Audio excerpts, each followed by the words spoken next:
ভারতের ঝাড়খণ্ড রাজ্যের চাতরা জেলার সিমারিয়া এলাকায় ভয়াবহ বিমান দুর্ঘটনায় ৭ জনের প্রাণহানি হয়েছে।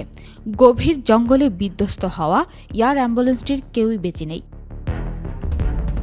সোমবার ২৩ ফেব্রুয়ারি সন্ধ্যায় রাঁচি থেকে দিল্লির পথে রওনা হয়েছিল red bird Airways private limited পরিচালিত বিচক্রাফট C-90 মডেলের এয়ার অ্যাম্বুলেন্স। উড্ডয়নের কিছুক্ষণ পরই সিমারিয়ার বারিয়াতুল পঞ্চায়েত এলাকার জঙ্গলে এটি বিধ্বস্ত হয়। স্থানীয় প্রশাসন জানায়, বিমানটি সন্ধ্যা ৭:৩০টার দিকে নিখোঁজ হয়। পরে খোঁজ মিললে উদ্ধারকারীর দল ঘটনাস্থল থেকে ৭ জনের মরদেহ উদ্ধার করে। মরদেহগুলো ময়নাতদন্তের জন্য চাতরা সদর হাসপাতালে পাঠানো হয়েছে।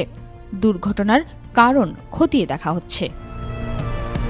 নিহতদের মধ্যে রয়েছেন ২ পাইলট, ক্যাপ্টেন বিবেক বিকাশ ভগত ও ক্যাপ্টেন স্বরাজদীপ সিং। এছাড়া সঞ্জয় কুমার, ডাক্তার বিকাশ কুমার গুপ্ত, শচীন কুমার মিশ্র, অর্চনা দেবী ও দুরু কুমারও নিহত হয়েছেন।